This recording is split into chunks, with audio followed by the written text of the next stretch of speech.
আমি সজীব, রাজবাড়ী জেলার কাজীবাধা থেকে। ঘটনাটি ঘটে আমাদের গ্রামের একজন জেলের সাথে, যার নাম রহমত মিয়া। রহমত মিয়া অনেকদিন ধরে মাছ ধরে নদীতে, খালে বিলে। মাছ যারা ধরে তাদের সবারই কোনো না কোনো ভৌতিক ঘটনা আছে। রহমত মিয়ারও আছে, কিন্তু এগুলো শুধু অন্যের কাছে বলার জন্য। রহমত মিয়া জীবনে কোনোদিন ভয় পাননি এবং ভয় পাওয়ার সম্ভাবনাও ছিল কম।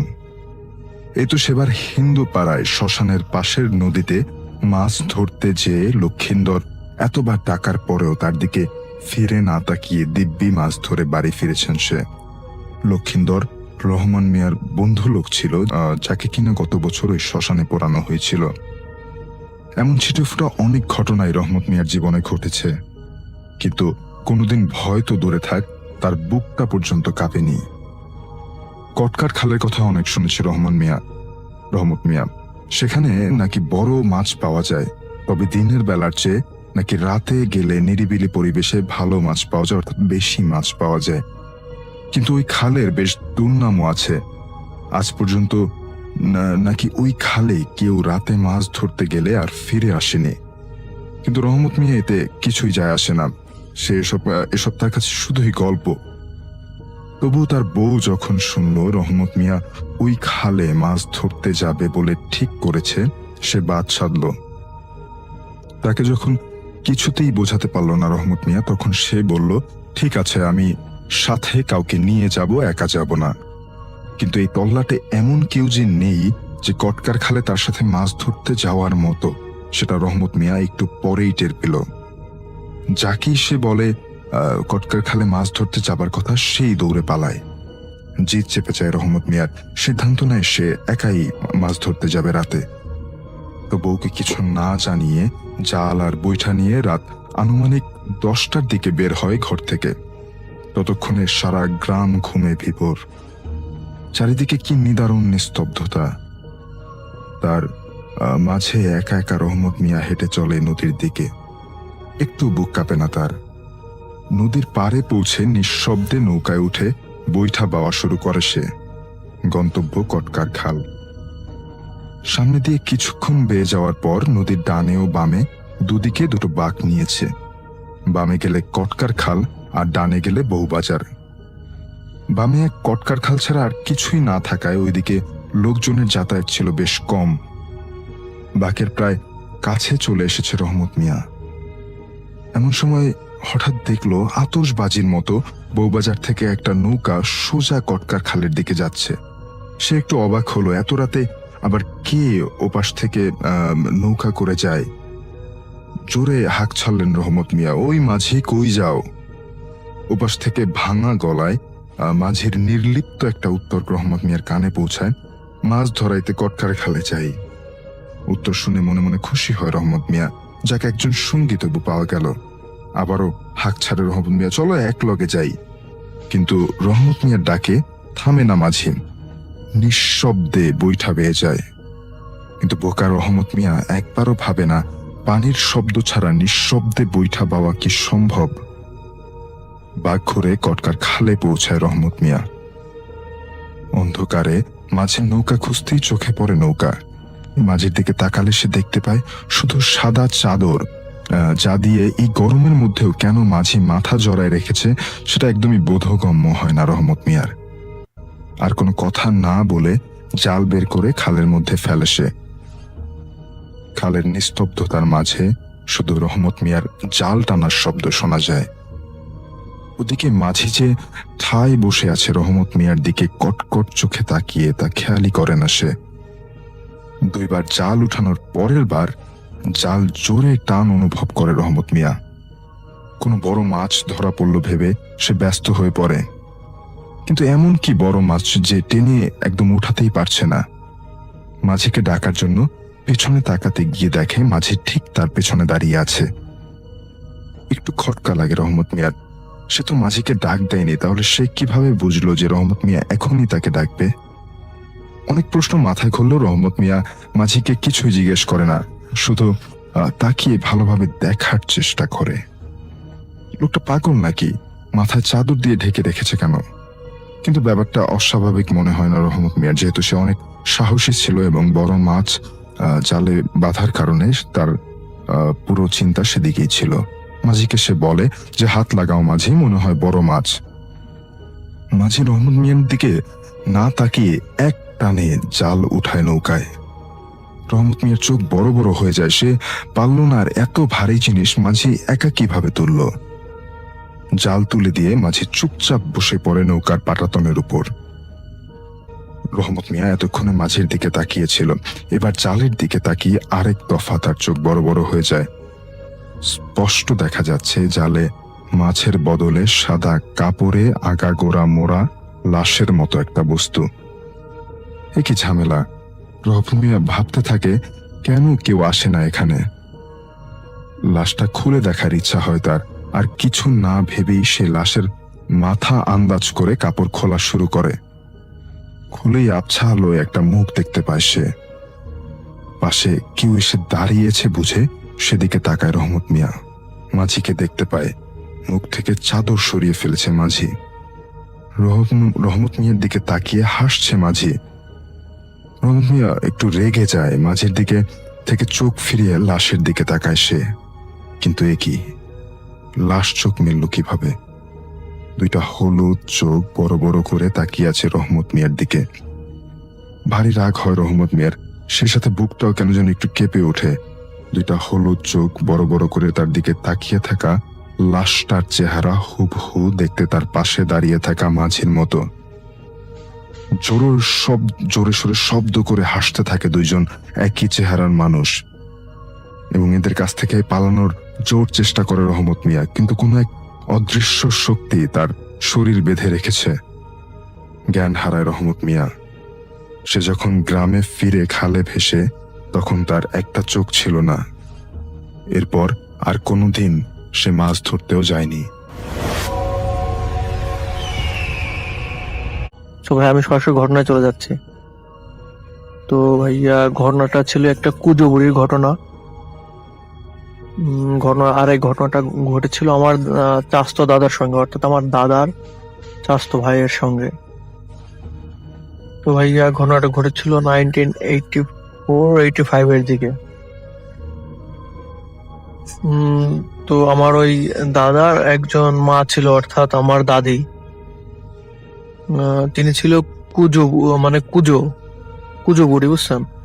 মানে কুজো বুড়িরা যেভাবে হাঁটাচলা করে আর কি, একটা লাঠি নিয়ে তিনি ঠিক ওইভাবে হাঁটাচলা করতেন, আর একটা সাদা শাড়ি পরতেন। মানে ম্যাক্সিমাম সময় টাইমে তিনি সাদা শাড়ি পরতেন আর কি। তো ভাইয়া আমরা জানি যে প্যারানর্মাল অ্যাক্টিভিটিস গুলো সাধারণত রাতের দিকে বেশি হয়, বাট এই ঘটনা ছিল সম্পূর্ণ ডিফারেন্ট ভাইয়া। এটা ঘটেছিল আসলে গোধূলি টাইমে, মানে সম্পূর্ণ বিকাল। আর ওই দিন ওয়েদারটা এরকম ছিল ভাইয়া যে সূর্যটা আর কি অর্ধেক ডুবে গেছে, আর সূর্য ছিল সম্পূর্ণ লাল ভাইয়া। আর মাঝে মাঝে দেখা যায় না যে মেঘও লাল, তো এরকম একটা ওয়েদার ছিল ভাইয়া ওই দিন। ঘটনাটা আসলে একটা মানে কবরস্থান কেন্দ্রিক। তো কবরস্থানের ভাইয়া মানে একটা রাস্তা ছিল, বড় রাস্তা, ওই রাস্তা দিয়ে সব আসলে চলাফেরা করতো। ওই রাস্তার পাশে ছিল আসলে কবরস্থানটা। তো যেদিন ঘটনাটা ঘটে ওই দিন আসলে বিকালে ওই সেম টাইমে, গোধূলি টাইমে, আমার ওই দাদা আসলে ক্ষেত খামার থেকে কাজ করে বাসায় ফিরছিল। তো দেখলো যে আমার ওই দাদিমাটা আর কি, ওই বুড়ি দাদিমাটা ওনার থেকে 30 থেকে 40 ফুট আসলে ডিস্টেন্স ছিল। তো উনি পিছন ফিরে লাঠি আর কি যেভাবে যায় সেম ওইভাবে যাচ্ছিল। তোমার দাদাটা জিজ্ঞাসা করলো, ওমা কোথায় যাও? কোনো কথা নেই। 3বার জিজ্ঞেস করলো, ওমা, কোনো কথা নেই। 3বারে জিজ্ঞেস করছে, ওমা কোথায় যাও? এই কথা ভাইয়া বলার সাথে সাথে ওই মানে বুড়িটা মাথাটা অটোমেটিক ঘুরে গেছে ভাইয়া। পিছনে ফিরে আসছে কিন্তু মাথাটা অটোমেটিক ঘুরে গেছে। ঘোরার সাথে সাথে ভাইয়া আমার দাদা যা দেখতে পেল তা দেখার জন্য তিনি আসলে প্রস্তুত ছিলেন না ভাইয়া। তিনি দেখতে পেলেন ভাইয়া তার মুখটা এত বিদঘুটে ভাইয়া, এইরকম একটা রক্ত চোখে তাকিয়ে আছে আমার দাদার দিকে। চোখটা দিল সম্পূর্ণ ভাইয়া মানে লাল, একদম আগুনের গোলা এরকম টাইপের, লাল টাইপের। আর মুখে ভাইয়া বিভিন্ন মনে হচ্ছিল বিভিন্ন পোকামাকড় ভাইয়া ঘুরে বেড়াচ্ছে আর কি, যেমন বিভিন্ন পচা পচা টাইপের মুখটা সম্পূর্ণ ছিল, আর মুখে বিভিন্ন ধরনের পোকামাকড় এইগুলা ছিল। আর ভাইয়া জিহ্বাটা ছিল সম্পূর্ণ নিচে।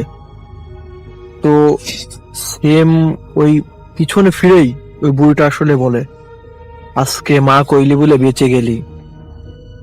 জাস্ট একবার বলে ভাইয়া, একবার বলে আমার দাদার দিকে ওইভাবে তাকায়, আসলে রক্ত করে একটা মুহূর্তে আসলে তাকায় তিনি। এটা দেখার সাথে সাথে আসলে আমার দাদা ওইখানে সেন্সলেস হয়ে পড়ে যায়। তো কিছুক্ষণ পরে বাসার সবাই আসলে দাদাকে উদ্ধার করে বাসায় নিয়ে যায়। তো তিনি এতটাই ভয় পাইছিলেন ভাই ওই রাত্রে, তিনি মানে আমার দাদিকে দেখে তো প্রচন্ড ভয় পাচ্ছিল, আর বাসার সবাইকে দেখেই ভয় পাচ্ছিল। তো উনি একা থাকতে পারছিল না ভাইয়া। উনি যখনই একটু ঘুমাতে যাচ্ছিল তখনই আসলে স্বপ্ন দেখছিল, আর এই কথাটা সবসময় ওনার মানে কানে ভেসে আসছিল যে আজকে মা কইলি বলে বেঁচে গেলি, আজকে মা কইলি বলে বেঁচে গেলি। শুধু ভাই এই কথাটাই সামনে আসছিল। তো এটার ভাইয়া এটা এটা ঘটনা ঘটার পরে ভাইয়া 2 দিন পরে আসলে হঠাৎ করে আমার দাদাকে কেউ খুঁজে পাচ্ছে না। তো আসলে মানে সব গ্রামে তো সব দিকে পড়ে গেল যে কোথায় গেল। তো ভাইয়া খুঁজতে খুঁজতে তো এক মুয়াজ্জিন এখন আজান দিবে, মানে আজান দেওয়ার আগে তিনি যাচ্ছে মসজিদের দিকে। তো দেখছে যে কবরস্থানের মধ্যে দাঁড়িয়ে একজন কুঁজো হয়ে, লাঠি ভর করে কুঁজো হয়ে দাঁড়িয়ে আছে আর কি। তো ওইটা দেখে তো তিনি ফার্স্টে ভয় পেয়ে গেলেন। তো উনি জানলেন যে একজন আসলে মানুষ মতো লাগছে। তিনি কাছে দেখলেন যে আসলে ওইটা অন্য কিছু না, আমার ওই দাদাটা আসলে কুঁজো হয়ে চুপচাপ দাঁড়িয়ে আছে ওই কবরস্থানটার সামনে। তো উনি আগে থেকে জানতো যে রাত্রে পাওয়া যাচ্ছে না ভাইয়াটাকে। তো উনি আসলে ওনাকে নিয়ে যায় বাসায় দিয়ে আসে। তারপরে উনি আসলে সাধারণ মানুষের যে একটা সেন্স থাকে ওইটা তার ভিতরে ছিল না ভাইয়া, ওইটা সম্পূর্ণ হারাই ফেলছিল। তো দিনের বেলা একা থাকতে পারতো না, আর আমার ওই দাদিকে দেখেও সম্পূর্ণ ভয় পাতো প্রচন্ড। রাত্রে মাঝে মাঝেই আপনার ওই যে লাস্ট 5 মাস এরকম ছিল, 5 মাসের মাঝে মাঝে হঠাৎ করে এসে তিনি আসলে ওই জায়গায় দাঁড়িয়ে থাকতেন। এইটা দেখে তো ভাইয়া এলাকার সবাই অনেক বেশি ভয় পেয়ে গেল। আর আমার দাদার ফ্যামিলি থেকে আসলে অনেক চিন্তার মধ্যে পড়ে গেল। তো তো ভাইয়া মাঝে মাঝে ওইটা হতো। তো একজন বৃদ্ধ আছে ওই গ্রামের, তিনি বলল যে ওই কবরস্থানের কাছে কেন জানো, ওইখানে একটা কুঁজো বুড়ি ছিল, ওইখানে একটা কুঁজো বুড়িকে দাফন দেওয়া হয়েছিল।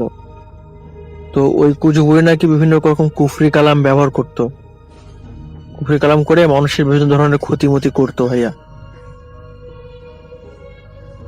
আসলে যখন ভাইয়া এরকম চলছিল 5-6 মাস এরকম চলতে ভাইয়া হঠাৎ করে একদিন আসলে মাদ্রাজ থেকে একজন তান্ত্রিক টাইপের একজন আসে। তো ওনার কাছ থেকে চিকিৎসা নেওয়ার পরে আসলে সাধারণ সেন্সে ফিরে আসে আমার দাদাটা। এখন বর্তমানে তিনি ভালো আছে। এই ছিল আমার ঘটনা। ভালো লাগলে অবশ্যই শেয়ার করবেন।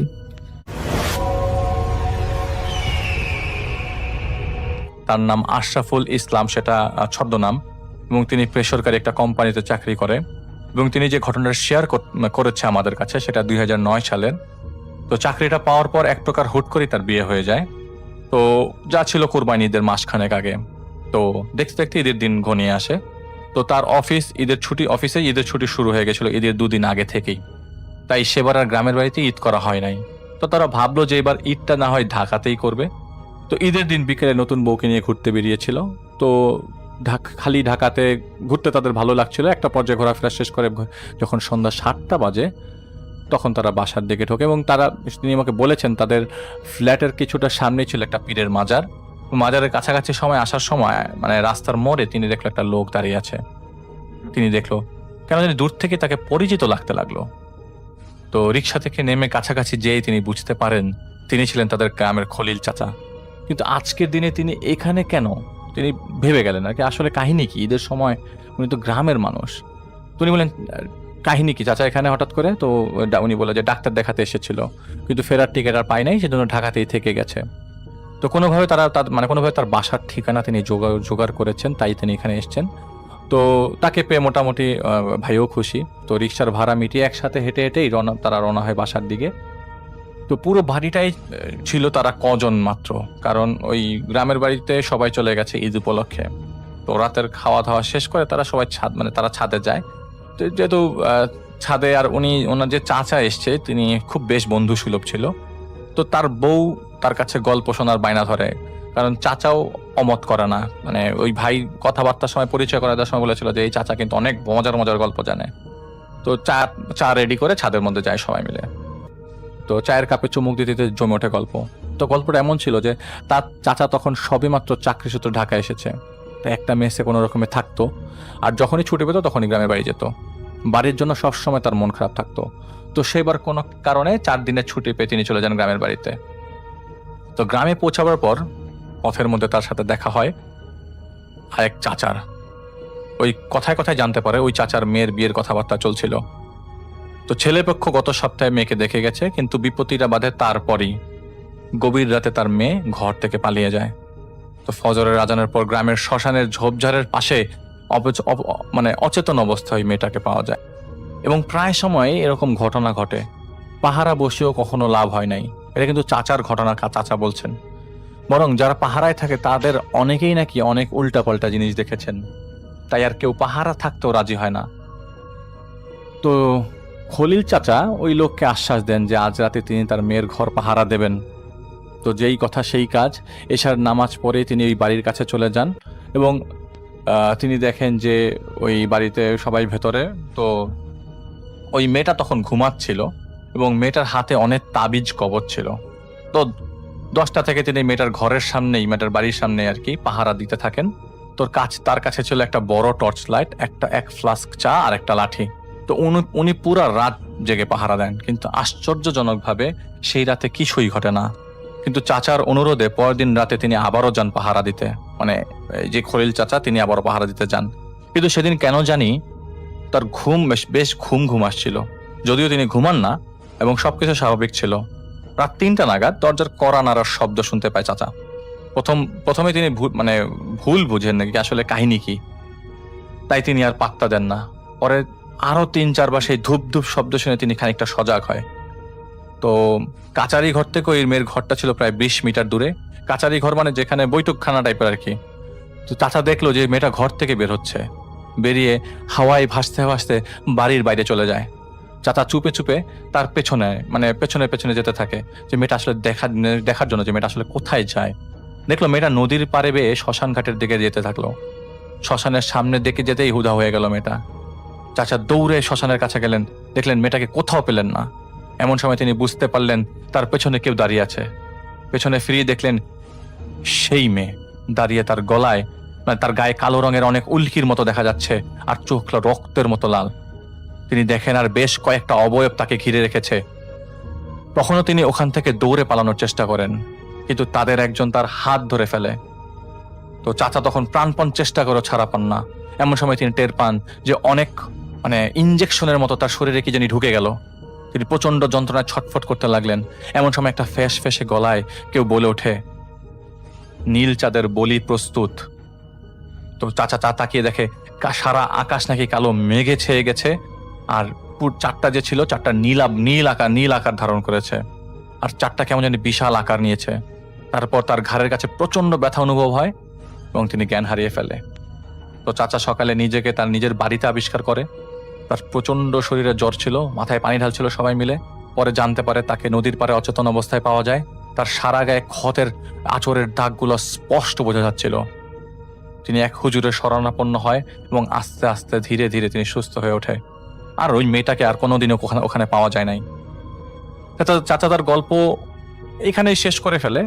পরে তো ভাই জিজ্ঞেস করে যে আসলে কাহিনী কি, ব্যাখ্যা কি। তো উনি বলে যে গ্রিক দেবী ওইখানে নাকি একিলিসের এক উপাসক নীল চাঁদের উপাসনা করত। তো গ্রিক পুরাণদের মতে অসুরপন্থীরাও এক পর্যায়ে নীল চাঁদের উপাসনায় লিপ্ত হয়। তো এই নীল চাঁদ নাকি 75 বছরে একবার আসে। আর এই দিনে তাদের দেবতার উদ্দেশ্য নাকি তারা নরবলি দিত।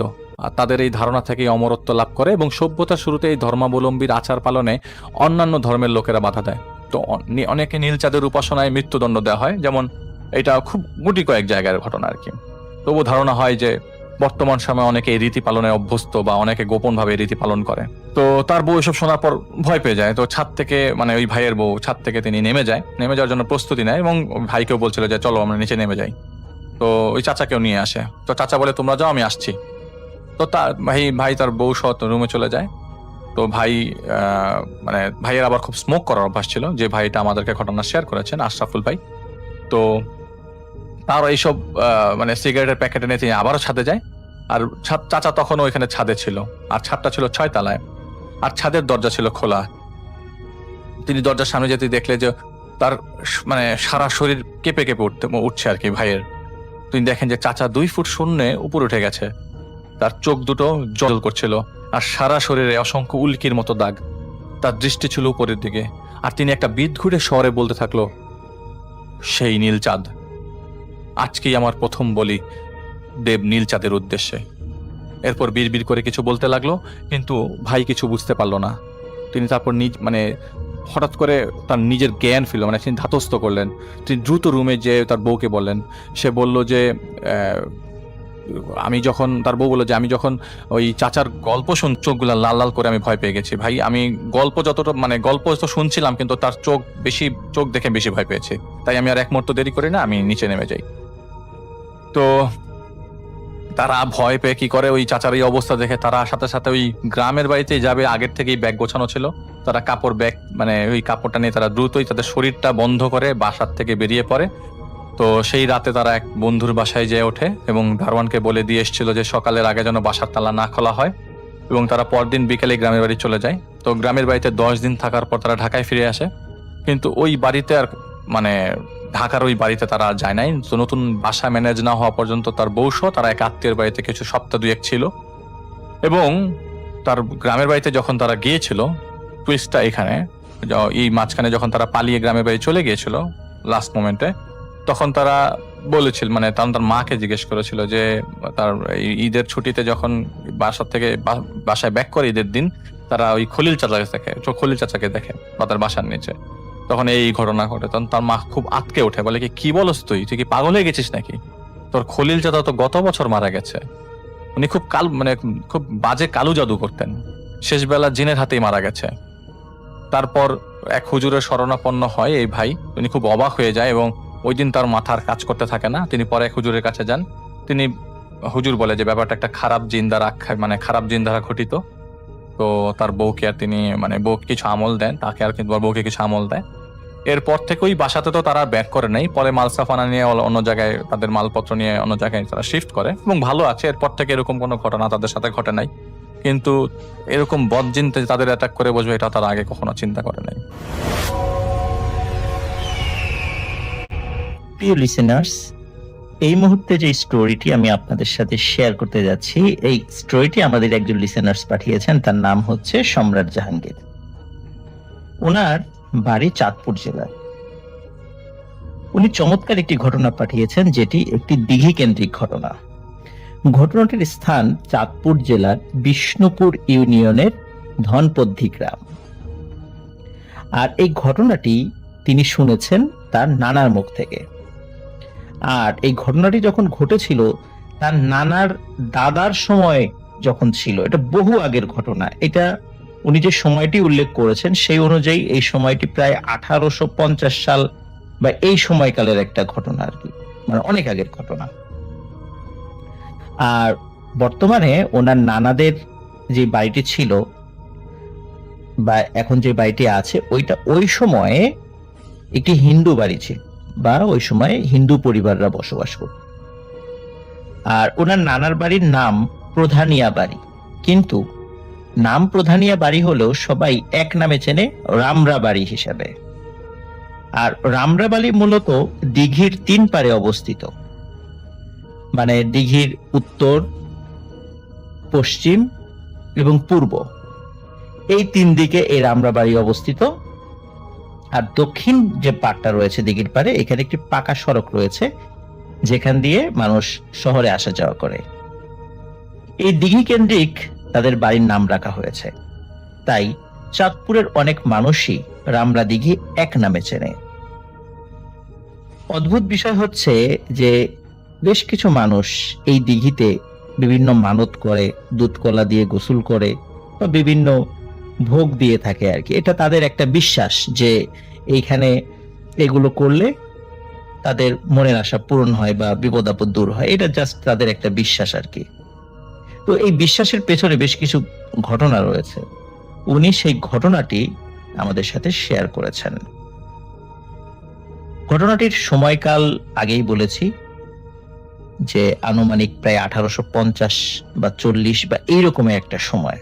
ওই সময়ে ওই এলাকাতে সনাতন ধর্মাবলম্বী অনেক পরিবার বসবাস করত। আর এখন যে রামরা দিঘিটি রয়েছে, ওই সময়ে এই জায়গাটি ছিল একটি আবাদি এবং ফসলি জমি। জমির পাশেই ছিল একটি হিন্দু বাড়ি এবং বেশ দূরে দূরে আরো কিছু হিন্দু বাড়ি ছিল। ওই জমির পাশেই যে হিন্দু বাড়িটি ছিল, সেই বাড়ির যেই প্রধান কর্তা তার নাম ছিল হচ্ছে রামচন্দ্র। রামচন্দ্র অত্যন্ত দরিদ্র একজন মানুষ ছিলেন। তিনি অন্যের জমিতে হাল চাষ করতেন। তার দুটো হালের গরু ছিল, এটি দিয়ে হাল চাষ করতেন। দেখা গেল জমি হাল চাষ করে দিলে ওই ফসলের একটি ছোট্ট অংশ তিনি পেতেন, এটা দিয়েই তার চলতো। আর রামচন্দ্রের নামেই কিন্তু এই দিঘির নামকরণ করা হয়েছে। যাই হোক, তখন এখানকার এই সনাতন ধর্মাবলম্বী পরিবারগুলো এই যে জায়গাটা, যেখানে যে দিঘি রয়েছে, সেখানে চাষাবাদ করতো, যে আশেপাশের যে জমি রয়েছে সেখানেও। কিন্তু তাদের কিন্তু একটা মেজর একটা প্রবলেম ছিল, সেটি হচ্ছে পানির একটা ভয়াবহ সমস্যা ছিল।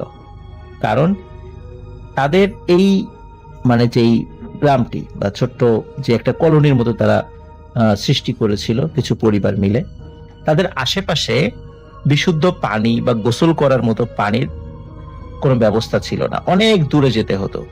বিশেষ করে বাড়ির নারী সদস্যদের খুবই কষ্ট করতে হতো, কারণ রান্না করার জন্য পানি, কাপড় চোপড় ধোয়ার জন্য পানি, তাদের গোসল করার জন্য পানি, খাবারের জন্য পানি, সবকিছুর জন্য এই নারীদেরকেই বহু দূরে গিয়ে এই পানি নিয়ে আসতে হতো, যেটা ছিল একটি অবর্ণনীয় দুর্ভোগের মতো।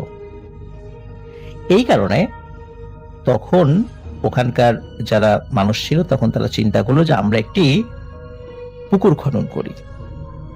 পুকুর খনন করার জন্য তারা একটি জমি নির্দিষ্ট করলো সম্মিলিত সিদ্ধান্তের ভিত্তিতে, এবং তারা নিজেরা শ্রম দিয়ে, যেহেতু তাদের আসলে বাইরের থেকে শ্রমিক এনে পুকুর খনন করানো সম্ভব ছিল না, তারা নিজেরা শ্রম দিয়ে এই পুকুর খননের কাজ শুরু করে দিল। এভাবে বেশ কয়েক সপ্তাহ কাজ করার পর যখন পুরোপুরি ভাবে পুকুর তৈরি হয়ে গেল, কিন্তু পুকুর তৈরি করার পরই দেখা দিল এক সমস্যা। তা হচ্ছে পুকুরের পানি বেশি দিন থাকতো না, খুব দ্রুত শুকিয়ে যেত। আর পানি যখন হতো, তখন একটি বাচ্চা বা একটি 12-13 বছর বয়সী একটা ছেলে বা মেয়ে যতটুকু উচ্চতা হয়, তাদের কোমর পানি, এতটুকু পানি ছিল। কিন্তু এতটুকু পানিতে একটা বড় মানুষেরও কিন্তু গোসল করা হয় না, বা তিনি ডুব দিতে পারেন না। এইরকম একটা সমস্যা দেখা দিল। কিন্তু বেশ দূর দূরান্তে যে পুকুরগুলো রয়েছে, অতটুকু গভীরতায় কিন্তু তাদের পুকুরের পানি কানায় কানায় পরিপূর্ণ। এই সমস্যা কিন্তু সেখানে নেই। কিন্তু তাহলে এইখানে কেন? সবাই চিন্তা করলো যে হতে পারে যে এখানে পানির লেয়ার কম, অনেক নিচে, এই কারণে পানি মানে সহজে উঠছে না, এরকম হতে পারে। কিন্তু আসলে কি তাই? না, আসলে তা ছিল না। সেটি জানা গেল কয়েকদিন পরে যে আসল ব্যাপারটি কি ছিল। এক রাতে রামচন্দ্র স্বপ্ন দেখে। স্বপ্নে আবছা ছায়ার মতো কোনো একজন মানুষ তাকে এসে বলছে, রামচন্দ্র, এই পুকুরের পানির সমাধান যদি চাস, তাহলে তোর 2টি হালের গরু রাতে পুকুর ঘাটে বেঁধে দিয়ে আসবি, তাহলে আর পানি শুকাবে না। যখন রাত পোহালো, তার ঘুম ভাঙলো, সে স্বপ্নের কথা ভুলে যায়। ঠিক দ্বিতীয় দিনে আবার সেই একই স্বপ্ন দেখে। কেউ একজন এসে বলছে যে তার গরু দুটি পুকুর ঘাটে বেঁধে দিয়ে আসতে। কিন্তু সেদিন সে স্বপ্নে তাদের গরু দিতে অস্বীকৃতি জানায়। সে তাদেরকে বলে দেয় যে পুকুর ঘাটে সে গরু বেঁধে আসবে না, কারণ তিনি অত্যন্ত গরিব মানুষ, এই গরু দুটোই তার সম্বল, এই গরু দুটো দিয়ে অন্যের জমিতে হাল চাষ করে তার সংসার চলে, তাহলে এই গরু দুটি যদি বেঁধে দিয়ে আসে তাহলে তার সংসার চলবে কিভাবে। এই জন্য স্বপ্নে যে বা যারা এসেছিল তাদেরকে স্বপ্নের মধ্যেই দ্বিতীয় দিন সে না করে দেয় যে এটি তার পক্ষে সম্ভব নয়। শুধু তাই নয়, স্বপ্নের মধ্যে তাদের সাথে অনেক কাটাকাটিও হয়, মানে কথা কাটাকাটিও হয়। কথা কাটাকাটির একটা পর্যায়ে রামচন্দ্রের ঘুম ভেঙে যায়। যখন ঘুম ভাঙে তখন তিনি ভাবেন হয়তো এটা দুঃস্বপ্ন ছিল, তাই তিনি আর কিছু মনে করেননি বা তেমন একটি গুরুত্বও দেননি। তারপরে আর কিছুদিন এই স্বপ্ন তিনি দেখেননি। একটা সময় তিনি ভুলেও যান এই স্বপ্নের কথা। কিন্তু একদিন একটি ভয়ানক স্বপ্ন দেখেন।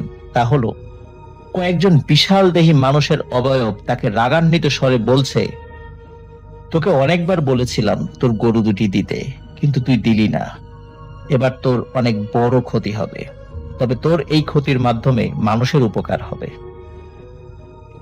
এই স্বপ্ন দেখার পরে তিনি ঘুম থেকে উঠে বসেন। খুব ভয় পান স্বপ্নটা দেখে, সারা শরীর ঘেমে যায়। পাশে শুয়ে থাকা তার স্ত্রী জিজ্ঞেস করেন, কারণ তার উঠে যাওয়া দেখে তারও ঘুম ভেঙে যায়।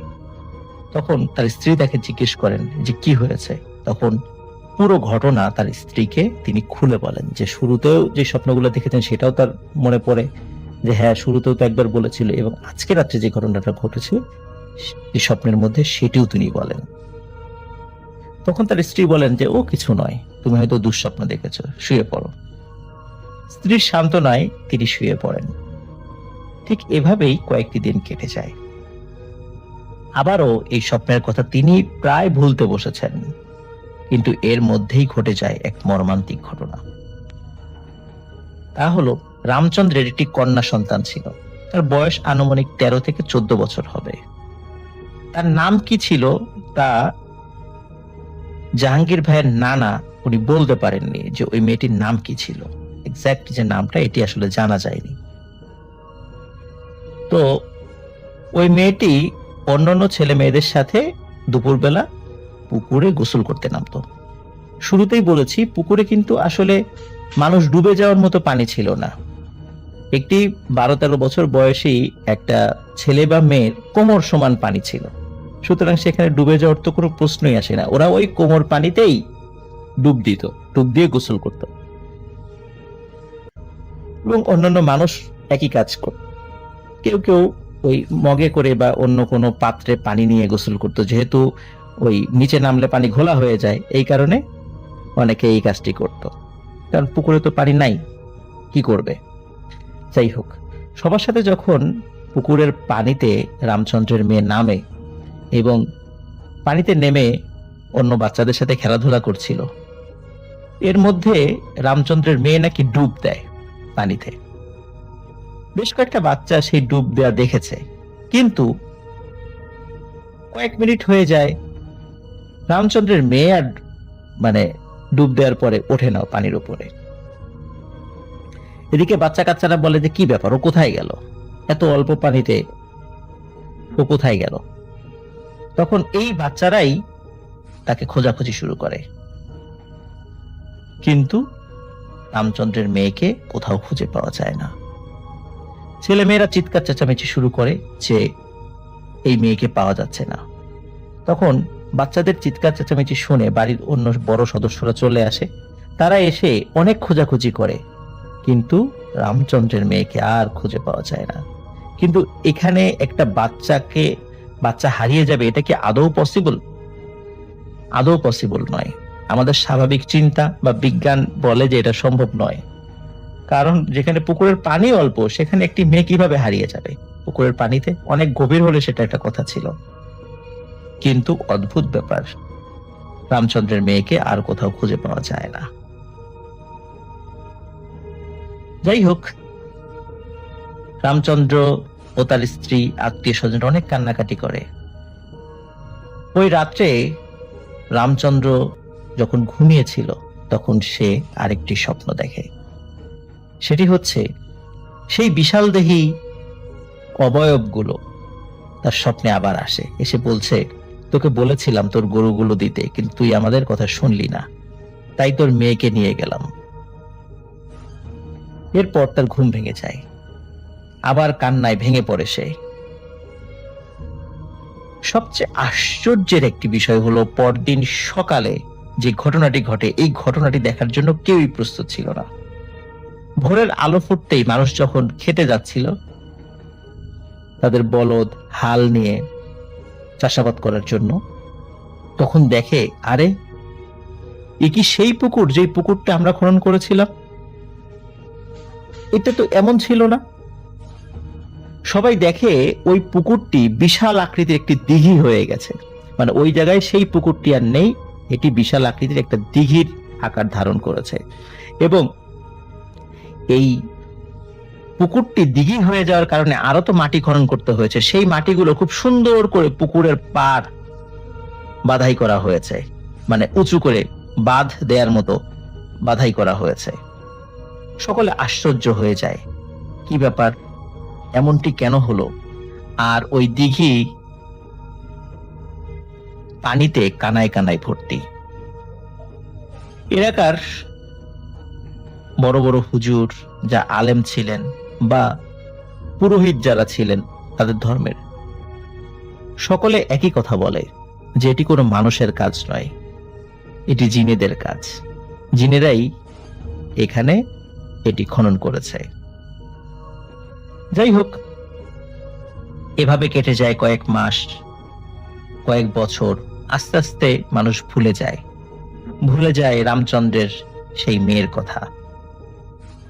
এরপর দিঘি কেন্দ্রিক নতুন কিছু ঘটনার সৃষ্টি হয়। তা হলো, রাতের বেলা অনেক মানুষ দূর দূরান্ত থেকে যখন বাড়িতে ফেরে, তখন দিঘির পাশ দিয়ে যেহেতু যাতায়াতের পথ ছিল, এখন যেটা রয়েছে তখনও তেমনই ছিল, তখন দিঘির দক্ষিণ পাশ দিয়ে যাওয়ার সময় তারা দেখত যে পুকুরের ঠিক মাঝখানে একটি নৌকার মতো কিছু একটা, কিন্তু ঠিক নৌকা না, তার উপরে লাল শাড়ি পরা একটি মেয়ে বধূর সাজে বসে আছে।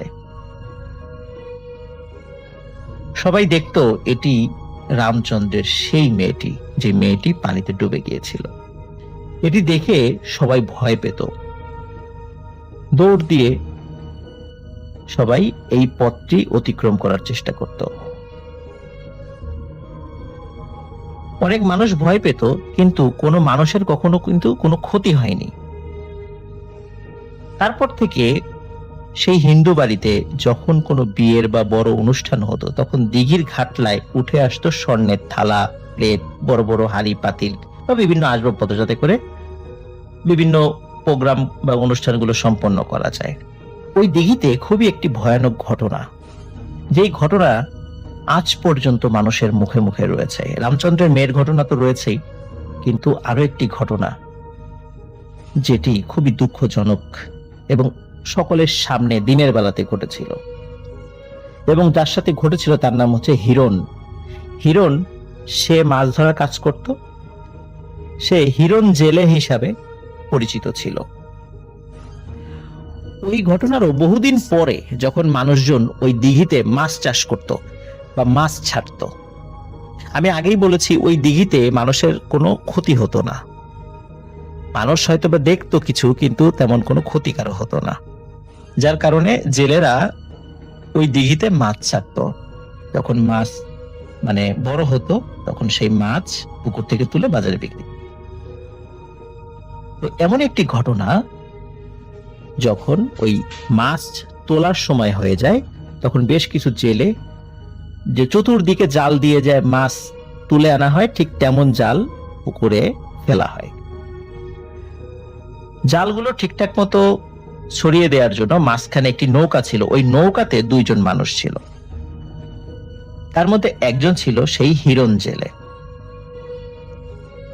যখন ওই পুকুরে বা ওই দিঘিতে জাল ফেলা হয়, জাল ফেলার পর মাঝখানে ওই নৌকাতে ওই হিরণ জেলে ছিল, তারপর আস্তে আস্তে অন্য যারা জেলেরা ছিল তারা জাল টানা শুরু করে।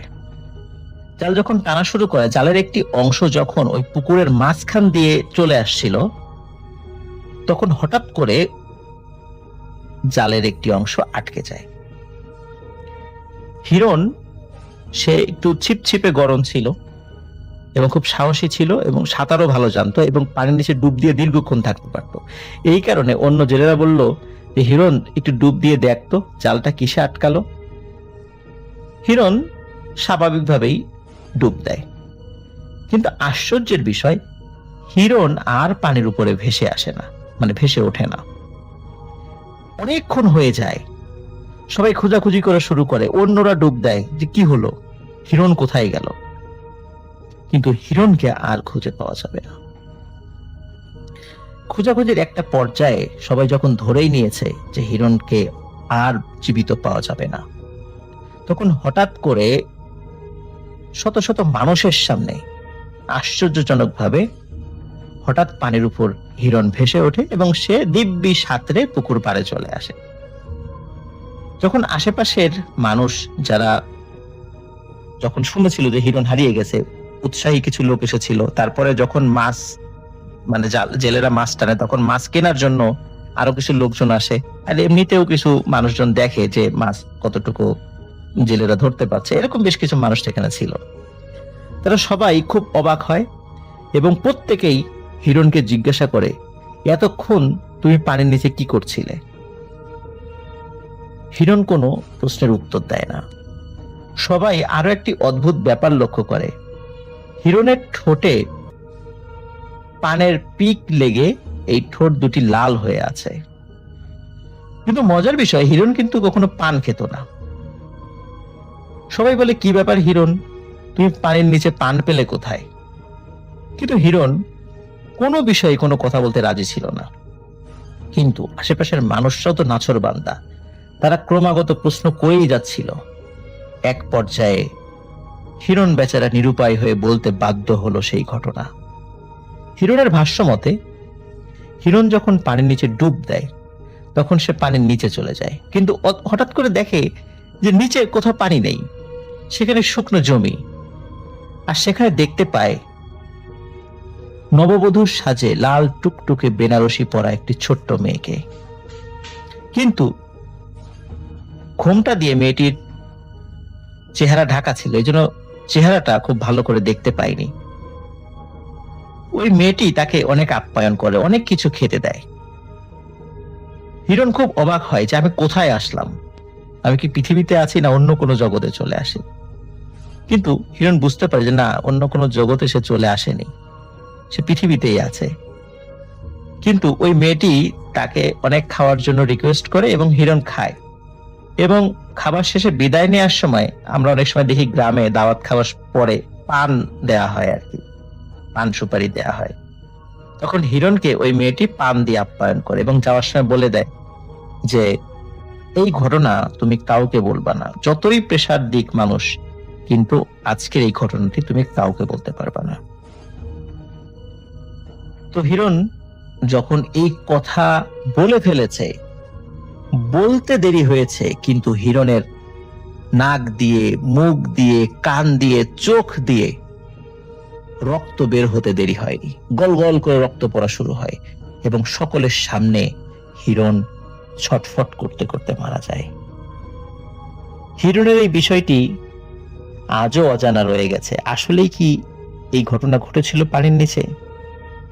সবাই ধারণা করে যে পানির নিচে সে যাকে দেখেছিল সেটি সেই রামচন্দ্রের মেয়ে। দিঘির প্রায় চারপাশে রয়েছে বাঁশঝাড় এবং বড় বড় গাছপালা দিয়ে ঘেরা। এখনো মানুষ দিঘির পাড়ে দিয়ে যেতে ভয় পায়। এখনো লোকে মুখে শোনা যায়, যখন রাতে দিঘির পাশের রাস্তা দিয়ে মানুষ চলাফেরা করে, এখনো লাল টুকটুকে বেনারসি পরা কোনো এক ছোট্ট নববধূ, যার বয়স অনেক কম, তাকে দেখা যায়।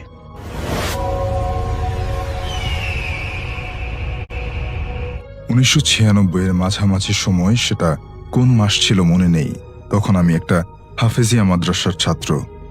কোরআনের মধ্যে কিছু সূরার আমল লেখা থাকে, সেখানে একটা আমলে পেয়েছিলাম যে সূরা জিন 700 বার পাঠ করলে সমগ্র জিন জাতি তার বশীভূত হয়। তাই আমিও আমল শুরু করেছিলাম। তাছাড়া দিনটা ছিল বৃহস্পতিবার, তাই পরের দিন উস্তাদকে সবক শোনানোর কোনো ঝামেলা ছিল না বলে সেদিন দুপুরের পর থেকেই আমি আমল শুরু করেছিলাম। মোটামুটি রাতের 9টা পর্যন্ত প্রায় 400 বারের মতো পড়ে ফেলেছিলাম। বাড়ি ফেরার সময় আমার কোরআন শরীফটা বুকে নিয়ে আর এক হাতে তসবিহ নিয়ে সূরাটা পড়তে পড়তে বাড়ির দিকে চলে আসছি, এমন সময় আমার চেয়ে প্রায় 3 গুণ লম্বা একটা লোকের মুখোমুখি হয়েছিলাম। লোকটা আমার তসবিহ ধরা হাতটা চেপে ধরে প্রশ্ন করেছিল, তুই কি পড়তাছস? বলে রাখা ভালো, লোকটার গায়ে এমন একটা পোশাক ছিল যেরকম ওইরকম পোশাক আমি কোনোদিনও কোনো মানুষের গায়ে আগে পড়তে দেখিনি। অন্ধকারের মুহূর্তেও লোকটার চোখ, মুখ, চেহারা স্পষ্ট দেখা যাচ্ছিল উজ্জ্বলভাবে। মোটামোটা কয়লার আগুনের মতো চোখ দুটি যেন আমাকে সম্মোহিত করে ফেলেছিল। আমি তার প্রশ্নের উত্তরে এমন একটা গগনবিদারী চিৎকার করলাম, যদি চিৎকারের অনুভূতি তার থাকতো তাহলে আমি নিশ্চিত তার কানের পর্দা ফেটে যেত। আমি চিৎকার করার পর লোকটা আমার হাত ছেড়ে দিয়ে বলছিল, যা চলে যায় এখান থেকে, আর কোনোদিন এইসব পড়বি না। ছাড়া পাওয়া মাত্র আমি এক দৌড়ে ঘরের দরজার সামনে গিয়ে পড়েই অজ্ঞান হয়ে যাই। আর অজ্ঞান হওয়ার পূর্ব মুহূর্ত পর্যন্ত কোরআন শরীফটা আমি বুক থেকে ছাড়িনি। পরের দিন থেকে আমার এমন জ্বর শুরু হয়েছিল যে 1 মাস পর্যন্ত আমি জ্বরে ভুগে পরে সুস্থ হয়েছিলাম। আরেকটা ঘটনা, উপরোক্ত ঘটনার সময় আমার বয়স ছিল 13 বছর। তারও প্রায় 3 বছর পরে একটা ছাত্র একা এসে আমাদের মাদ্রাসায় ভর্তি হয়েছিল। তার নাম ছিল মুক্তার, দেখতে আমাদের বয়সী ছিল। সে আসার পর থেকে তার আচরণে অদ্ভুত কিছু ব্যাপার লক্ষণীয়। সে তেমন কারোর সাথে মিশতো না আর সবসময় একা থাকতো। আমাদের খাওয়ার সময় সে কোথায় যেন চলে যেত। তাকে যখন জিজ্ঞাসা করা হতো খেয়েছো কিনা, তখন সে বলতো যে আমি বাহির থেকে খেয়ে এসেছি, এখানকার খাবার আমার ভালো লাগে না। এমন আরো কিছু আজব ব্যাপার ছিল তার চরিত্রে। তো যাই হোক, মূল ব্যাপারে আসি। আমাদের ওস্তাদের কঠোর নিষেধ ছিল রাত 11টার পর কারো টয়লেটে যাওয়ার দরকার হলে সে যেন একা না যায়। প্রয়োজনে অন্য কোনো ছাত্র যেন অবশ্যই সাথে নিয়ে যায়। একদিন রাত 12টার দিকে আমার এক বন্ধু আওলাদ হোসেনকে নিয়ে টয়লেটে গেলাম। গিয়েতে দুজনেরই আমাদের চক্ষু ছানা বড়া। দেখি মসজিদের বারান্দায় বসে মুক্তার কোরআন পড়ছে। টয়লেটে আসার সময় নিজের চোখে দেখেছি যে ও হাসান ভাইয়ের সাথে ঘুমাচ্ছে। 2 জায়গায় একজনকে দেখা আমরা খুবই অবাক হয়ে যাই এবং পরে মুক্তারকে ডাক দিয়ে বললাম, তুমি এখানে আসলা কিভাবে? তাকে যে মাদ্রাসায় ঘুমাতে দেখেছিলাম, ব্যাপারটা আমরা দুজনেই চেপে গিয়েছিলাম ভয়ে। মজার ব্যাপার হলো, মুক্তার আমাদের প্রশ্নের উত্তর না দিয়ে সে হাতে পায়ে ধরে কান্নাকাটি করছিল আর বলছিল, ভাই তোমরা হুজুরকে কিছু বলো না, উনি জানলে আমাকে মাদ্রাসা থেকে বের করে দেবে। পরে আমি বললাম যে ঠিক আছে, বলবো না, তুমি আর এমন করো না। পরবর্তীতে আমি কথা রাখলেও আওলাদ কথা রাখতে পারেনি। সে পুরো ঘটনার বৃত্তান্ত অনেকের কাছে প্রকাশ করে দিয়েছিল। এরপর ব্যাপারটা 2 কান থেকে 6 কান এরকম হতে হতে সবাই মোটামুটি ঘটনাটা জেনে গেল। তার কিছুদিন পর আমাদের সকলের সিনিয়র ইমরান ভাই আমাদের উস্তাদের কাছে ব্যাপারটা জানান, আর তিনি আরো কয়েকবার নিজে পরীক্ষা করে দেখেছিলেন যে দরজা বন্ধ থাকা অবস্থায় মুক্তার গায়েব, সেটাও সে জানান। পরে হুজুর মাগরিবের নামাজের পরে ইমরান ভাইকে দিয়ে সবাইকে জানিয়ে দেন যে আজ সবাই যেন জেগে থাকি, আজ মুক্তারকে ধরা হবে হাতে নাতে। রাত 9:30 খেয়ে সবাই 10:30 মধ্যে শুয়ে ঘুমানোর ভান করেছিলাম। ছোট 2-1 ছাড়া প্রায় সবাই জেগে রুদ্ধশ্বাসে অপেক্ষা করছিলাম মুক্তারের কাণ্ড সরাসরি প্রত্যক্ষ করার জন্য। ঠিক রাত 1:20 আমার চোখ লেগে আসছিল। এমন সময় ডিম লাইটের আলোয় স্পষ্ট দেখলাম মুক্তারের বিছানা থেকে একটা আলো প্রকাশিত হচ্ছে। পরে আলোটা প্রায় মানুষের আকৃতি ধারণ করে এবং ধীরে ধীরে দরজার দিকে যেতে দেখলাম। মনে মনে ভাবছিলাম যে ভুল দেখছি না তো। আমার পাশের বিছানায় আওলাদকে কনুই দিয়ে আমি খোঁচা দিলাম এবং ও ইশারায় আমাকে চুপ করে থাকতে বলল। আশ্চর্যজনক ব্যাপার হলো যে মুক্তারের দেহটা তখনও শুয়ে থাকতে দেখছিলাম ওর বিছানায়, আর ওই মানুষ আকৃতির আলোটা ধীরে ধীরে দরজা ভেদ করে বেরিয়ে গেল। ইমরান ভাই আর হাসান ভাই আমাদের সবাইকে অবাক করে দিয়ে তাদের বেড থেকে তোষক নিয়ে ঘুমন্ত মুক্তারকে চেপে ধরল এবং এর মধ্যে ওস্তাদ লাইটের সুইচ দিয়ে দিল। পরে পুরো মাদ্রাসার মধ্যে হইচই শুরু হয়ে গেল যে আর অধীর আগ্রহে সবাই অপেক্ষা করছিল যে ইমরান ভাই আর হাসান ভাই তোষকের নিচে কি আছে সেটা দেখার জন্য। তারা দুজনেই তাদের তোষক দিয়ে মুক্তারের বিছানা চেপে ধরেছিল। পরে হুজুর এসে বলল তোষক সরাতে এবং তোষক সরানোর পরে সবাই দেখলাম বিছানা মুক্তার শূন্য। সবাই অবাক হয়ে বসে রইলাম আর ভাবতে লাগলাম এটা কি করে হলো। তারপর থেকে আমরা কোনোদিন মুক্তারকে দেখিনি।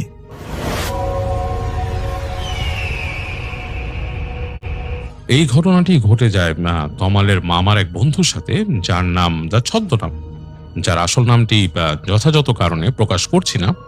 তার নাম ধরে নিচ্ছি খোরশেদ। এবং খোরশেদ তমালের মামার একজন কাছের বন্ধু, এবং তমালের মামা যখন ঢাকায় থাকতেন তখন এই খোরশেদ ছিলেন তমালের মামার খুব কাছের বন্ধু। তারা একসাথেই কলেজ জীবন পার করেছেন। তো খোরশেদের সাথে তমালের মামার খুব বেশি বন্ধুত্ব, তারা একসাথে ঘোরাফেরা করতো, একসাথে আড্ডা দিত সবকিছু, এবং তাদের খুব বেশি ইন্টারেস্ট ছিল অতিলৌকিক ব্যাপারগুলোতে। তারা একসাথে এগুলো নিয়ে গবেষণা করতেন, আলাপ করতেন। এবং এই ঘটনাটা যে সময়কার সেটা 90-এর দশক।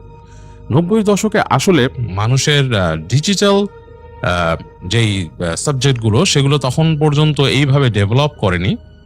যদিও 90-এর দশকের শেষের দিকে হয়তো দেশেও মোবাইল ফোন চলে এসেছিল, কিন্তু সেটা এত অ্যাভেলেবেল ছিল না।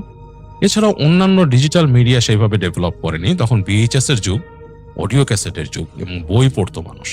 তো যাই হোক, অলৌকিক ব্যাপারগুলো বা এই অতিভৌতিক ব্যাপারগুলোতে মানুষের আকর্ষণ খুব বেশি ছিল।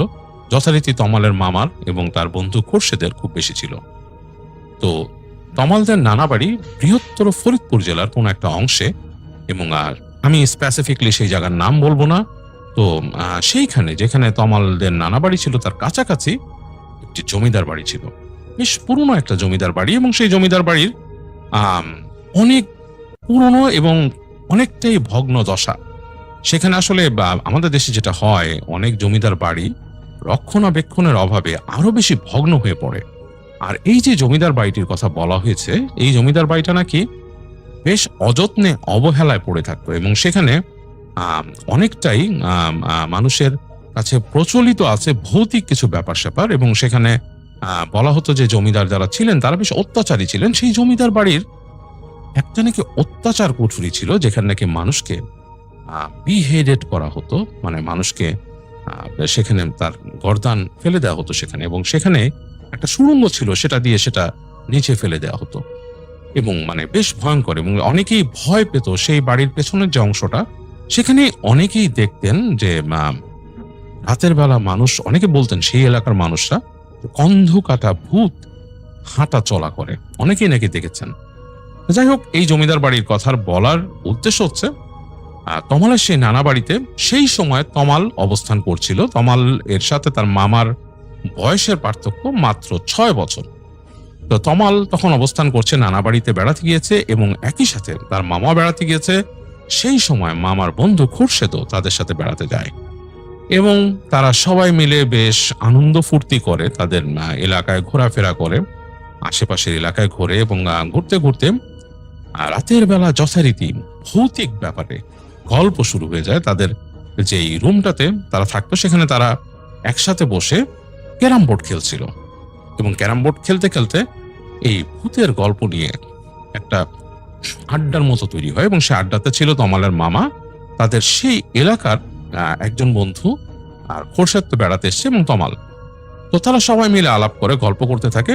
এবং তখন ওখানে ইলেকট্রিসিটি খুব একটা বেশি থাকতো না, ইলেকট্রিসিটি প্রায় লোডশেডিং হতো, এবং ক্যারাম বোর্ড খেলতে খেলতে তাদের সেখানে লোডশেডিং হয়। তো মোমবাতি জ্বালিয়ে খেলা বেশ একটা জমছিল না। তো এমন অবস্থায় এই শুরু হয় ভৌতিক গল্প, ভৌতিক আড্ডা। এই ভৌতিক আড্ডা যখন চলে, তখন তমালের মামা বলে যে এই জমিদার বাড়ির কি অবস্থা রে? তো তখন তার বন্ধু যিনি ছিলেন তিনি বলেন যে এটা তো ওইরকমই আছে, ওখানে তো আসলে মানুষজন যায়ও না, আর পাশে যে ঝোপঝাড় হয়েছে কেউ ঢুকেও না।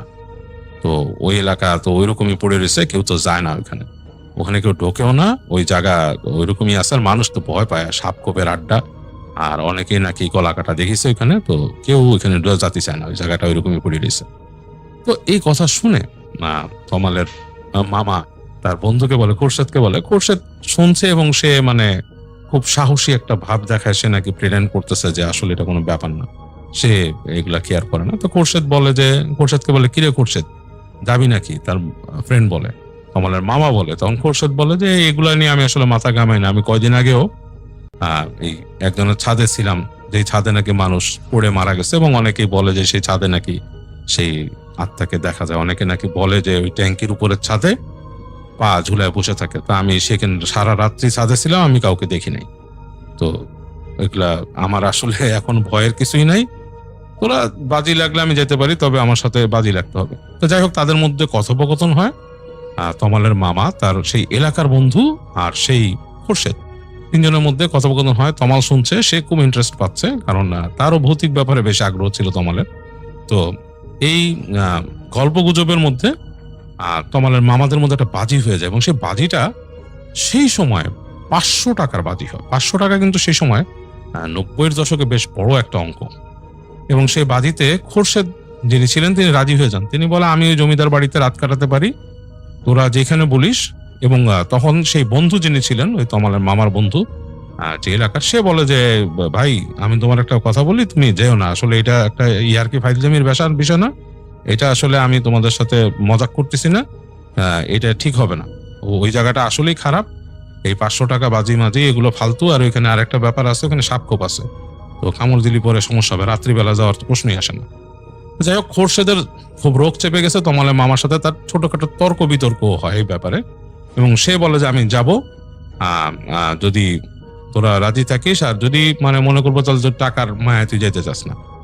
তো তমালের মা বলে, ঠিক আছে, তাহলে তুই কালকে রাত্রে ওখানে যাব আমরা, তুই ওখানে থাকবি, তুই যদি পরদিন স্বাভাবিকভাবে ফিরে আসিস, কিছু না দেখিস, তো 500 টাকা পাচ্ছিস, আর দেখলে তো তুই বুঝলি কি জিনিস, তোর তো এত সাহস। তো ঠিক আছে, তাদের মধ্যে কথাবার্তা রাজি হয়ে যায়, তমালও শুনে। এবং সেই রাত্রে মানে বেশ অ্যাডভেঞ্চারের চিন্তায় তমালেরও ঘুম হয় না, মানে বেশ অনেক অ্যাডভেঞ্চারে তার টাইম কাটে, সে চিন্তা করে যে কি দেখবে। তো পরদিন মোটামুটি ওই জায়গাটা রেকে করতে যায়, খোরশেদ যায়, এবং তমালের সেই মামার সেই স্থানীয় ফ্রেন্ড যায়, তমালও যায়। এবং যে সে জমিদার বাড়িটা তারা ঢোকে, এবং দেখে যে আসলেই আশেপাশে অনেক গাছগাছালি জংলা হয়ে গেছে, ঢোকার রাস্তাটা বেশ জংলা। এবং তারা ওই বাসায় ঢুকে দেখে যে বাড়িটা হচ্ছে চারিপাশ দিয়ে ঘেরা, শ্যাওলা হয়ে গেছে, গাছগাছালি আছে, এবং দরজা জানলা সব মুখ বদ্দান করে আছে, হা করে আছে। আসলে একটা স্পুকি পরিবেশ, এবং আশেপাশে কেউই নাই ধরতে গেলে। এবং তারা হাঁটতে হাঁটতে যায়। তমাল যেটা লিখছে, সেই বাসাটা এতটাই ভয়ঙ্কর লাগছে দিনের বেলা যে মনে হয় তখনই কেউ পেছন থেকে ডাকবে তাদেরকে, এরকম লাগে, মনে পেছন থেকে কিছু একটা ডাকবে। দিনের বেলায় বেশ অন্ধকার এবং পুরনো হয়ে গেছে। এবং এটা বলা হয় যে পুরনো বাড়িগুলোতে গোখরা সাপের আস্তানা থাকে, এটা অনেকেই এটা জানে যে পুরনো বাড়িতে গোখরা সাপ, বা আমরা যেটাকে বলি কোবরা, এটার কিন্তু আস্তানা থাকে পুরনো দালানগুলোতে। তো এটাও তারা জানে। মোটামুটি তারা হেঁটে হেঁটে যায় ঘুরে ঘুরে, এবং তমালও সেখানে যেয়ে দেখে যে সেই যে জায়গাটার কথা বলা হয়েছে, যেই জায়গায় নাকি মানুষকে শাস্তি দিয়ে বিহেডেড করা হতো, বা সেই জায়গাটার সেই রুম, সেটার মধ্যে দিয়ে আবার পেছনে একটা ছোট জায়গাও আছে যেখানে বিহেডেড করে ফেলে দেওয়া হতো। তো সেই জায়গাটা দেখে তমালের কাছেও গা শিরশির করে ওঠে, তাদের সবারই গা শিরশির করে ওঠে। তো যাই হোক, খোরশেদ তারপরও অনেক সাহস দেখাচ্ছে, সে এটাকে কোনো ব্যাপারই মনে করছে না। আসলেও যে খোরশেদ যিনি ছিলেন তার সাহস খানিকটা বেশি, তিনি নাকি এখন তার পজিশন হচ্ছে তিনি এখন কাতারে থাকেন। তো যাই হোক, তিনি এই রাজি হন যে রাতে থাকবেন, এবং তমালের মামা তাকে আরেকবার বলে, তুই কিন্তু মানে শিওর হয়ে নিস যে তুই থাকবি কিনা। তো সে এক বাক্যে শিওর, এবং তার বন্ধু তাকে রিকোয়েস্ট করে, ভাই তুমি বুঝে শুনে থাকো, তুমি কিন্তু বুঝো, এবং আমরা কিন্তু আশেপাশে থাকবো না। তো সে বলে, কোনো থাকার দরকার নেই, তোমরা তোমাদের জায়গায় থেকো, আমি আমার জায়গায় থাকবো। তো যাই হোক, যথারীতি সন্ধ্যা হয়ে যায়, এবং সন্ধ্যার পরে তারা বাড়ি থেকে আবার বের হয়। তখনই অন্ধকার হয়ে গেছে। তমালের মামা এবং সেই খোরশেদ তার মামার বন্ধু, এবং সেই যে লোকাল বন্ধু যিনি আছেন তিনি, তারা একসাথে আসেন। এবং সেই খোরশেদের কাছে যেটা দেওয়া হয়, তাকে কিছু কার্বলিক অ্যাসিড দিয়ে দেওয়া হয় সাপের জন্য, একটা মশার কয়েল দিয়ে দেওয়া হয়, এবং খোরশেদ একটা মশারি চেয়ে নেয়। খোরশেদ বলে যে আমি ওখানে রাতের বেলা এই মশারি টানিয়ে থাকবো এবং আমি থাকবো এবং দিনের বেলা ব্যাক করে আসবো, সকালবেলা ব্যাক করব। আমি ওখানে ইনফ্যাক্ট ঘুমাবো রাতের বেলা। তো একটা ব্যাপার হচ্ছে যে খুরশেদ কিন্তু এমন কোনো পায়াস মানুষও না যে খুব ধর্মকর্ম করে এই কারণে ভয় পায় না, সেরকমও না। কিন্তু মানে সে খুব সাহস দেখায় এবং ওই যে বললো যে ছাদের উপর ছিল সে এবং কিছুই দেখে নাই, মানে এইসব ব্যাপারে তার সাহসটা এগুলো করেই বাড়ছে আর কি। তো খুরশেদকে নিয়ে সন্ধ্যার সময় যায়, সে আসলেও কার্বলিক অ্যাসিড নিয়ে যায়, মশারি নিয়ে যায়, একটা মশার কয়েল নিয়ে যায়, ম্যাচ নিয়ে যায়, পেরেক নিয়ে যায় এবং সেই বাসাটাতে এবং একটা টর্চ লাইট, তার সাথে একটা ফ্ল্যাশ লাইট ছিল, 2 ব্যাটারির একটা টর্চ লাইট, এগুলো নিয়ে খুরশেদ সেই বাড়িতে ঢোকে এবং তমালের মামা তমাল এবং তার যে বন্ধু, মামার বন্ধু আরেকজন, তারা কিন্তু রাতের বেলা আর জমিদার বাড়িতে ঢোকে না। খুরশেদকে ওই জমিদার বাড়ির গেট পর্যন্ত দিয়েই তারা চলে যায়। কিন্তু চলে যেয়ে তারা যে আবার দূরে কোথাও চলে যায় তাও না, বন্ধুর প্রতি তার মায়া আছে তমালের মামার। সে যেটা করে যে তার পাশে একটা স্কুল ঘরের মতো ছিল, তারা যে সে স্কুল ঘরে বসে, বলে যে আসলে ও রাতে টিকবে না, ও কিছুক্ষণ পরেই ভয়ে চিৎকার টিৎকার করবে বা ভয় পেয়ে চলে আসবে, তো আমরা এখানে থাকি। তো ওর মামার বন্ধু খুরশেদকে বিদায় দেওয়ার আগে তার মামা বলে যে আমরা কিন্তু কাছেই আছি, এখানে ওই যে স্কুল ঘর আছে ওইখানে আছি, যে সমস্যা হলে চলে আসিস বলে চলে যায়। তো খুরশেদ ঢুকে গেল। এতটুক পর্যন্ত হচ্ছে তমাল নিজের চোখে দেখা। এর পরের যে অংশটা সেটা খুরশেদ সাহেবের কাছে শোনা, তো তমালরা শুনেছে আর কি, তমাল পরে যেটা শেয়ার করেছে আর কি। তো খুরশেদ সাহেব নাকি ঢুকে যায় সেখানে, সেই জমিদার বাড়িতে সে ঢোকে এবং যথারীতি ঢুকে, ঢোকার স্থানটাই ছিল দোতলার কোন একটা অংশ দিয়ে ঢুকতে হতো সেখানে, নিচে কিন্তু ঢোকা যেত না, নিচের অংশটা কিন্তু আরো ডেবে গেছে নিচের দিকে এবং পুরোটাই মানে এর জন্য দোতলার ওই অংশটাই দেখলে নাকি নিচে মনে হতো একদম জংলা এবং মানে হাঁটার মতো অবস্থা নেই, মুখ বদদান করে আছে প্রত্যেকটা দরজা, ভয়ঙ্কর লাগে। তো খুরশেদ সেই বাসায় ঢুকে সে ফ্ল্যাশ লাইট দিয়ে দেখতে থাকে। তো বলেছে যে সে যেসব অঞ্চলে ফ্ল্যাশ লাইট মারছে সেই জায়গাটুকু আলোকিত হয়ে বাকিটা মনে হয় কি অন্ধকার হয়ে গেছে এবং বাসার দেয়ালগুলো এমন ভাবে শেওলা পড়ছিল যে লাইটটা এদিক থেকে ওদিকে ফোকাস সরাইলে মনে হতে কেউ একজন পাস করে গেছে, এটা নাকি অটোমেটিকলি মনে হতো। তো খুরশেদ বেশ লজিক্যাল ছিল এবং সে বেশ সাহস করেই লাইট মেরে নিজের লজিক নিয়ে চিন্তা করতে করতে সে হেঁটে গেল এবং খুরশেদ কিউরিয়াস ছিল।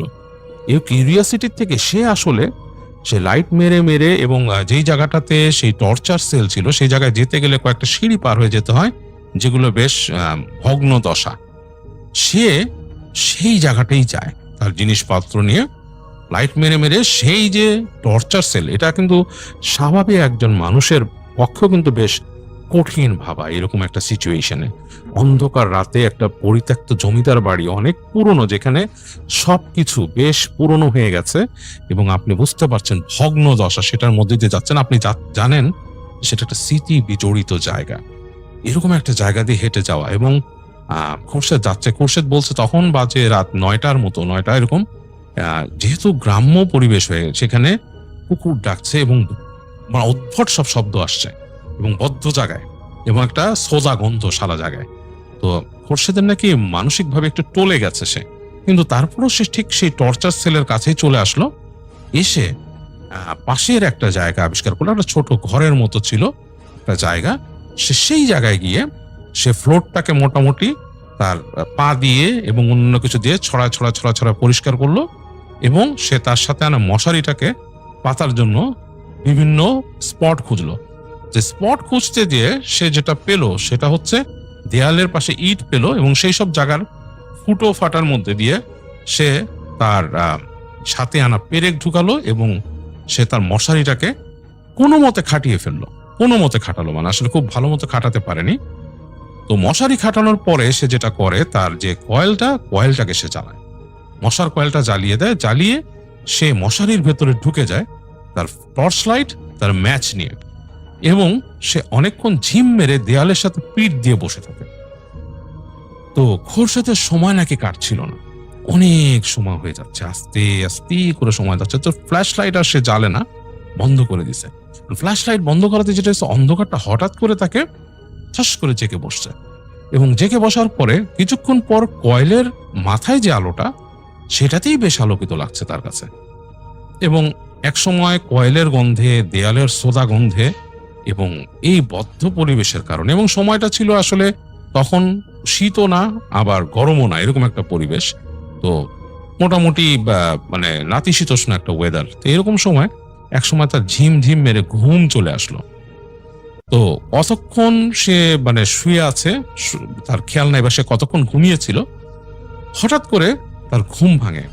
বেশ তখন ঘুম ভাঙার পরে সে দেখছে যে অনেক ঝিঁটি পোকা ডাকছে এবং অনেক গভীর রাত হয়েছে। সে বুঝতে পারছে, কারণ তার কয়েলটা জ্বলে প্রায় শেষের দিকে চলে আসছে, মানে মাঝামাঝির পর্যায়ে শেষের কাছাকাছি তার কয়েল।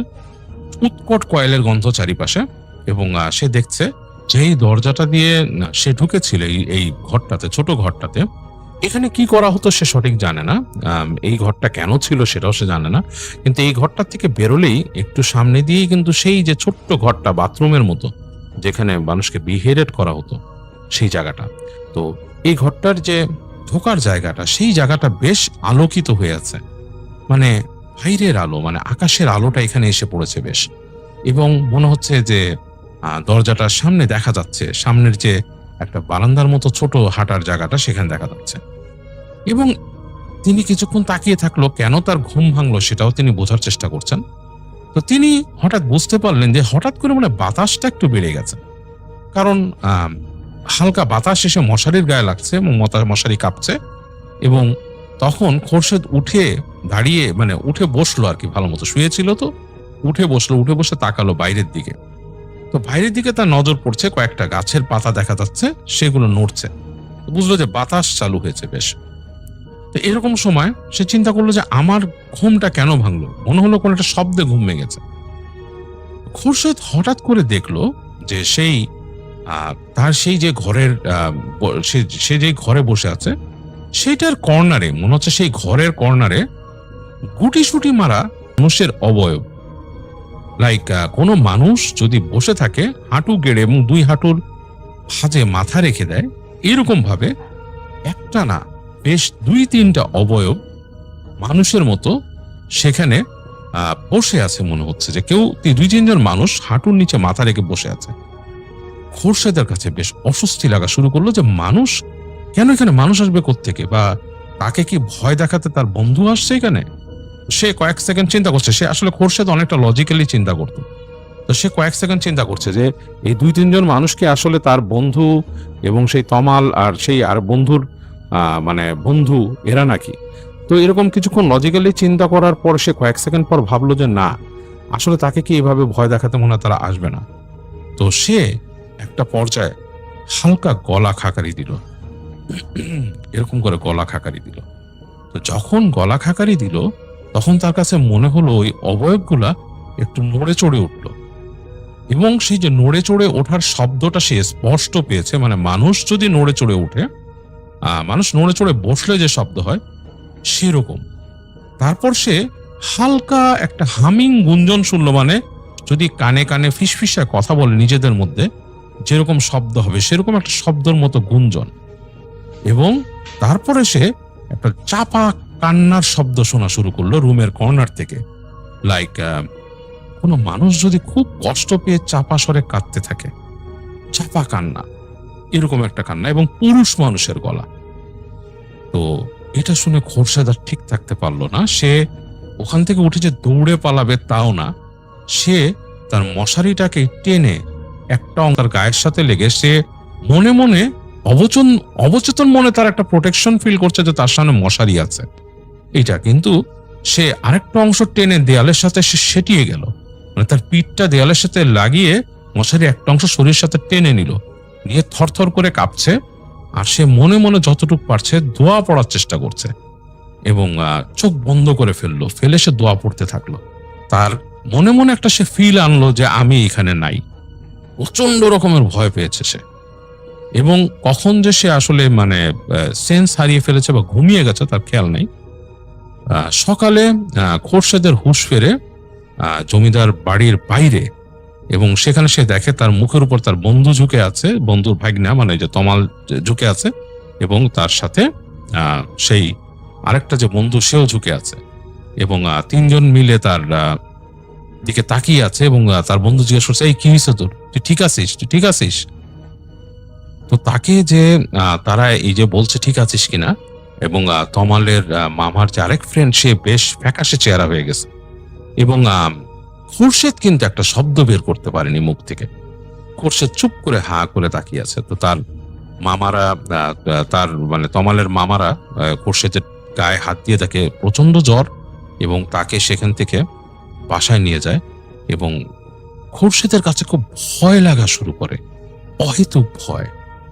তার কাছে কেন জানি মনে হচ্ছিল যে তাকে যেখানে শুইয়ে রাখা হয়েছে তার জানালার কাছে কেউ এসে তাকাচ্ছে এবং তাকিয়ে উকি দিচ্ছে।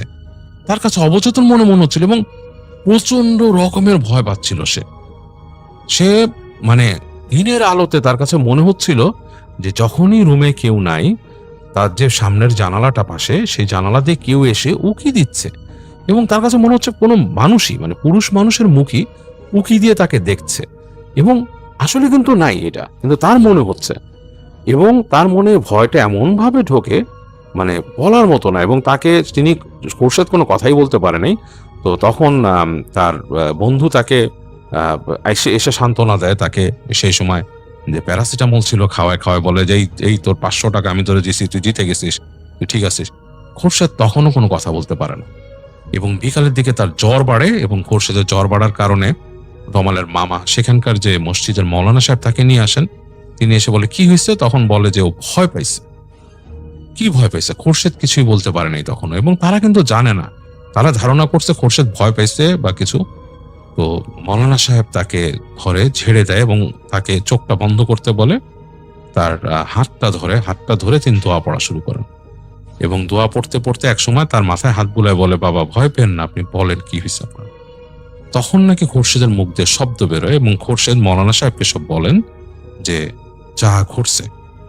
তো মৌলানা সাহেব তখন বলেন যে আপনি কেন যে এরকম একটা জায়গায় গিয়েছেন, আপনারা আজকালকার মানুষ, আপনাদের মনে অনেক বেশি অনুসন্ধিৎস, আপনারা অনেক অনুসন্ধিৎস মানুষ, আপনাদের মনে এত